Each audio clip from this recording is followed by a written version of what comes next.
민수기 25장인데요. 오늘 22장에서 24장까지 두 사람을 기억하시면 되겠죠? 발람, 발락입니다. 이름이 비슷해요. 왕은 발락이고 거짓 선지자 발람. 자, 그 사건 때문에 어떤 일이 있었는가가 이제 25장이 이어지거든요. 발람과 발락 사건 24장으로 끝난 것 같죠? 끝나지 않습니다. 그 25장으로 연결이 되어 있거든요. 그 발락 왕이 모압 왕이죠. 주술을 이용해서 이스라엘이 나아오는 길을 막고 싶었고 그들을 저주하고 자기들이 살기를 복을 받기를 원했습니다. 그래서 발람 선지자라고 하는데 사실은 거짓 선지자입니다. 그를 데려다가 전체적으로 4번이나 시도를 하지만 그때마다 하나님께서 복을 주십니다. 발람에게 저주하지 말라 하시고 그것까지 막으셔서 자기 백성을 지키시고 복을 주시는 하나님의 보호하심을 보게 됩니다. 오늘 1절에서 3절에 보시면 그 와중에 이제 25장의 사건은 다 끝난 것 같은데 24장에서 어떤 사건으로 보시면 되냐면 사실은 발락이 성공하지 못했잖아요. 발람은 발락에게 책망 듣듯이 하고 쫓겨나다시피 간 것처럼 24장이 끝납니다. 그런데 떠나면서 나중에 여기에 이제 나오죠. 어떻게 하면 저들을 무너뜨리고 어떻게 하면 너희가 저들을 이길 수 있는 이런 방법들을 해코지하고 간 겁니다. 그게 음행과 우상숭배입니다. 그래서 미디안 여자, 모압 여인, 주변의 이방인들과 음행에 빠지게 하고 그리고 자연스럽게 육체적인 음행은 영적 간음, 우상숭배로 이어지는 것을 우리는 보게 되는 겁니다. 그 사건입니다. 22장에서 24장까지 해서 끝난 게 아니고 연결돼서 발람에 의해서 이런 것들이 그가 이스라엘을 타락시키는 어떤 방법을 줬다. 그래서 그 결과가 25장입니다. 그래서 행음하게 했다. 여러분 우리 시대에 보더라도 이단들 그리고 우상숭배자들은 꼭 연결된 게 뭐냐면 육체적인 음행과 영적 음행이 같이 가고 있는 것을 보게 됩니다. 그건 분리되지 않습니다. 그래서 육체적인 음행이 영적 음행으로 육체적인 간음이 영적 간음으로 음행과 우상숭배는 같이 갑니다. 같이. 그래서 우리가 이걸 멀리해야 될 것들이죠. 자, 이스라엘을 저주하는데 실패했죠. 결과적으로. 저들은 실패했습니다. 그래서 이제 발람이 그 유혹하는 방법을 바꾸어서 사실은 남자들에게 가장 큰 약점이 뭘까요? 남자만 그럴까요? 인간의 가장 큰 약점은 여유 있을 때, 뭔가 있을 때 하나님이 없는 백성들은 꼭 쾌락을 추구합니다. 쾌락. 그리고 그 쾌락을 추구한 것이 가장 시험에 뜨는 것, 가장 빠져드는 유혹이 뭐예요? 음행입니다. 음행. 그러니까 돈 많고 시간 있으면 대부분 쾌락을 쫓아가게 돼 있습니다. 쾌락을 추구해요. 더 센 것으로. 그래서 이제 목사님처럼 설교에 이제 중독 이야기를 하셨잖아요. 그게 이제 더 큰 쾌락으로 가다 보니까 뭐가 나오죠? 마약이 등장하는 겁니다. 다른 거 다 써보니까 이거 안 돼. 더 충격적이고 더 큰 쾌락을 추구하는 것이 마약 중독으로 이어지는 것이죠. 그래서 재벌 2세들이 또는 도인산 타락하는 걸 보면 꼭 마약과 연관되어 있습니다. 그래, 유흥업소에서. 그러니까 쾌락을 따라가다 보면 결국 그것이 멸망으로 가는 길이죠. 자, 음행과 우상숭배. 당시 이제 가나안 족속들에게도 그런 게 있었죠. 주변 나라들이 신전에서 꼭 이게 연결되어 있습니다. 당시는 무슨 사회예요? 목축 또는 농경사회잖아요. 그런데 비가 안 오면 문제가 있죠. 풍요로움, 풍년이 들어야 먹고 살 거 아니겠습니까? 그래서 이제 풍요의 신을 해서 바알이라든지 여기 이제 아세라든지 이런 저들이 위에서 쾌락을 즐겨야 뭔가 부부 관계를 맺어야 우리에게 비가 온다. 그러면 신전에서 제사를 드리고 그리고 거기에 있는 수종드는 여인들하고 그 신전 안에서 그렇게 해서 음행을 함으로 또 바알과 아세라가 그런 뭐 이상한 이런 게 이제 그 이방 신들의 풍습이었습니다. 이게 연결이 돼 있던 것이죠. 제사에 참여한다는 말은 다른 말로 하면 오늘 그 미디안 여인들이 또 모압 여인들이 그 제사에 참여하고 자 음행하고 제사에 참여하잖아요. 그 말은 무슨 말일까요? 이들이 결국은 영육간에 타락해버린 상황으로 나아가는 겁니다. 육체적인 타락이 육체적인 타락, 영적 타락으로. 그러니까 우리가 예수 믿고 나서 가장 중요하게 생각하는 가정에서나 교회에서나 일상에서 우리가 거룩하신 하나님 앞에서 정신 차려야 될 부분이죠. 그래서 우리가 깨어있으란 말은 그런 뜻입니다. 기도함으로 말씀을 가까이 함으로 우리의 정신을 우리의 마음을 우리의 속사람을 거룩한 것으로 채움으로 부정한 것들이 더러운 것들이 음욕이 틈못하도록 하라. 그런 뜻이죠. 거룩한 백성입니다. 자, 3절을 한번 보시기 바랍니다. 3절입니다. 이처럼 이스라엘 백성이 바알 부호를 애배하기 시작했습니다. 그래서 여호와께서 이스라엘 백성에게 크게 노하셨습니다. 누구에게 예배해야 돼요? 하나님께만 예배하죠. 이스라엘은 그러라고 부른 백성입니다. 오늘 이제 추석이잖아요. 맞죠?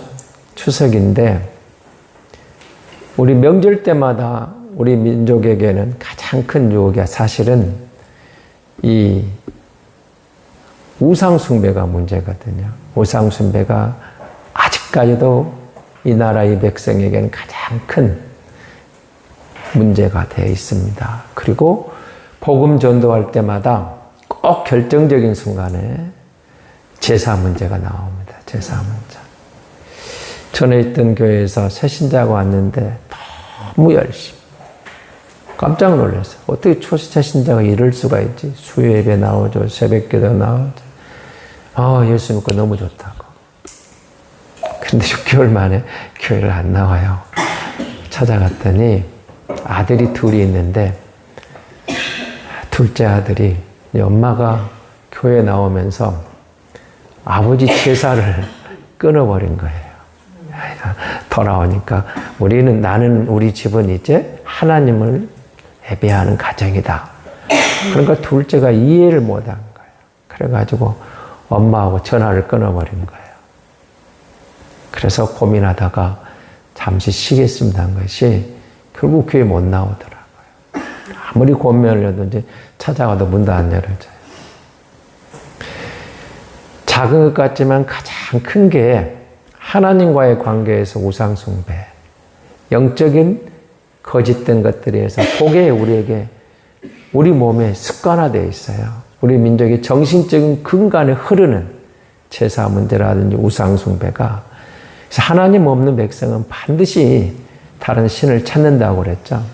그 공간을 채워야 되니까 영적인 존재이기 때문에 하나님이 없으면 우상이든 뭔가 다른 신을 섬겨야 되는 거예요. 그래서 우리가 이럴 때마다 더 기도해야 됩니다. 하나님, 우리 가정이 온전히 복음화되어져서 자손들하고 같이 모여 예배하고 지난 한 해 동안, 지난 날 동안 우리가 살아온 길을 서로 이야기해 보면서 기도 제목을 나누고 함께 격려해 주고 존중해 주고 힘을 얻을 수 있는 그런 명절이 되면 얼마나 좋겠습니까? 그래서 가정복음화가 중요한 겁니다. 기도해야 되고 끝까지 복음을 전해야 됩니다. 자, 그 다음에 3절 이하에는 하나님께서 진노하셔서 처형을 명하시는데 좀 잔혹하리 만큼 그들을 죽입니다. 범죄에 참여한 저들을 어떻게 해요? 4절에 보시면 우두머리들을 목매달아 죽이라고 했습니다. 그리고 9절 이하의 백성들은 전염병으로 심판을 받게 됩니다. 음행했다, 우상숭배에 대한 결과는 여러분 육체적인 이해한 것은 항상 달콤해 보입니다. 영적인 일은 좀 힘들 수 있겠지만 육체적인 유혹, 죄의 유혹은 항상 달콤한 유혹입니다. 달콤하게 보여요, 쾌락은. 그러나 그 결과는 항상 쓴 겁니다. 그런데 우리가 유혹을 물리치고 죄를 이겼을 때는 결과가 어떻게 돼요? 얼마나 감사할 마음이, 그 영적인 유혹이 우리에 찾아오는 게 있어요. 아, 내가 시험을 이겼다. 내가 유혹을 물리쳤다. 오는 그 놀라운 은혜는 놀라운 우리 마음에 영적으로 우리에게 다가오는 어떤 그 승리감, 이건 또 말할 수 없는 기쁨으로 다가오거든요. 죄에 대해서. 자, 그 다음에 여기 보면 이제 뒤에 나오는 비느하스하고 그 미디안 여인을 끌고 오는 한 남자 이야기가 나와요. 그런 와중에 참 강심장이죠. 미디안 여인을 데리고 들어오는 그 한 남자 이야기가, 여러분 우리 6절 한번 볼까요? 6절입니다.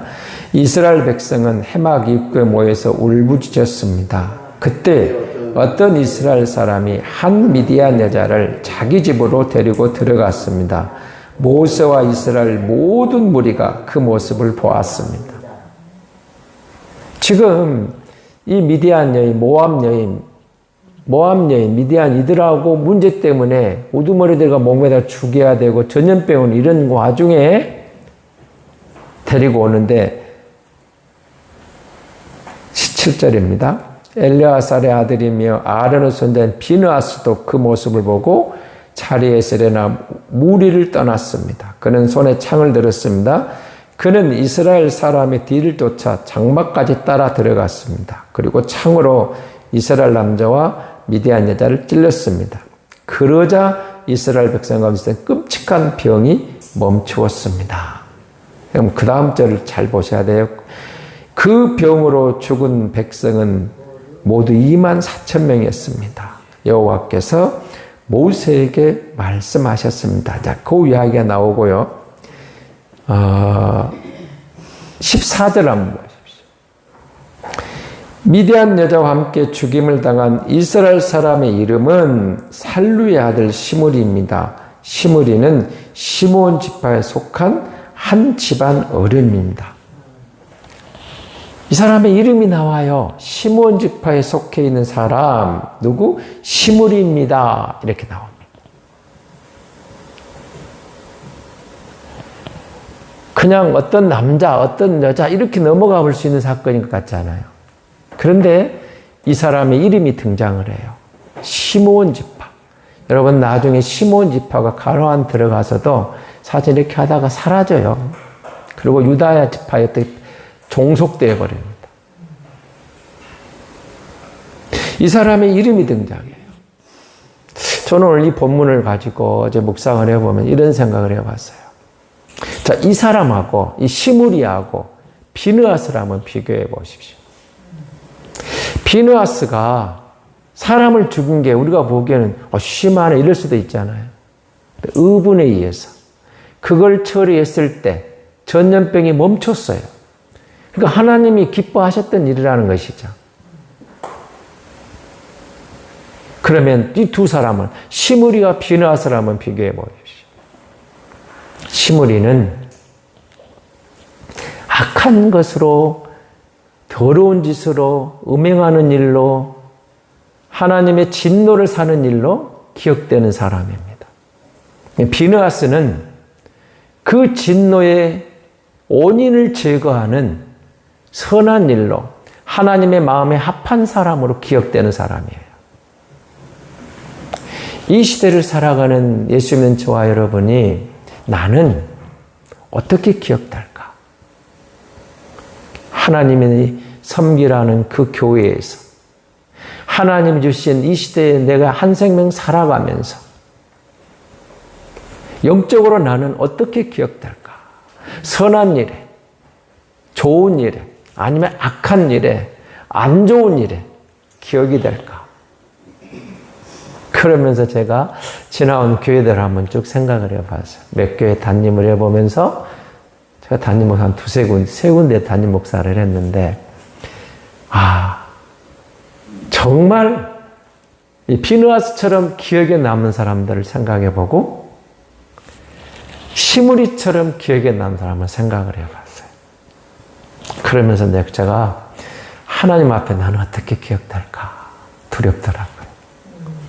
그래서 깨어 기도하라. 말씀 안에 들어가지 않으면 얼마든지 우리가 한순간에 시므리가 될 수도 있고 비느하스가 될 수도 있다는 사실을 놓치면 안 됩니다. 죄를 짓는 이스라엘 백성들을 보면서 하나님, 이 시대를 살아가면서 넘어지기 쉽고 유혹이 넘실대고 한 발 내딛는 순간 얼마든지 비느하스, 시므리 같은 그 편에 설 수도 있는 연약한 인생입니다. 하나님 도와주십시오. 성령님 붙잡아 주십시오. 성령님 긍휼히 여겨 주옵소서. 어느 한순간도 넘어지지 않고 비느하스 같은 사람으로, 그리고 하나님께 선한 일에 기억되고 쓰임받는 사람 되기를 소망합니다. 하나님 도와주세요. 그 기도가 나오더라고요. 그렇습니다.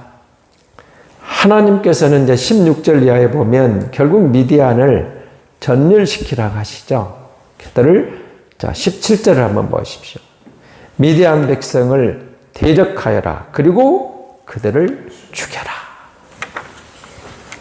적으로 알고 이제 그들을 공격하여 죽이라는 것이죠.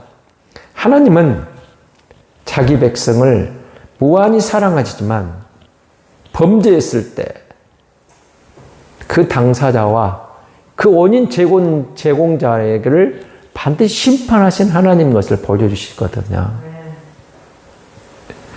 그래서 우리가 내가 죄 짓는 자가 되지 않을 뿐만 아니라 나로 인하여 누군가에게 죄를 짓는 원인 제공자가 되지 않도록 우리가 기도해야 되는 거예요. 정신 차려야 돼요. 하나님, 내 자신도 유혹에 넘어가지 않을 뿐만 아니라 나로 인하여 누군가가 죄 짓는 계기가 되지 않도록 주님 나를 도와주옵소서. 붙잡아 주옵소서. 그러지 않게 해서는 어떨 수밖에 없어요? 우리 힘으로 안 되거든요. 정말 안 됩니다. 성령님이 도와주지 않으면, 성령에 깨어있지 않으면 안 되거든요. 그래서 거룩한 것을 생각하고 거룩한 것을 채워넣고 거룩한 것을 마음에 담을 때 선한 일에 거룩한 일이 나를 또 나타나는 거죠. 그러지 못하면 얼마든지 시므리 같은 일에 우리가 그렇게 갈 수 있는 연약한 육체를 갖고 있는 인생인 것을 놓치면 안 됩니다. 그래서 기도하는 거죠. 명절에도 새벽을 깨어 기도하는 그 기도가 하나님께서 그 백성을 통해서 선한 일에 비느하스처럼 하나님이 기뻐하신 일에 크게 쓰시고 또 영광 받으실 줄 믿습니다. 하나님 아버지 감사합니다. 사랑합니다. 추석 큰 명절을 많은 사람들이 이동합니다. 안전을 지켜주시고 오랜만에 만나는 가족들과 친척들의 만남이 하나님 상처가 되지 않도록 도와주옵소서. 무엇보다도 믿음의 백성들을 붙잡아 주셔서 지혜 주셔서 가정을 복음화시키고 하나님, 그 가문이 믿음으로 살아나는, 그리하여 하나님의 축복 안에 하나님이 주시는 그 은혜 안에 거하는 앞날 될 수 있도록 긍휼을 허락해 주옵소서.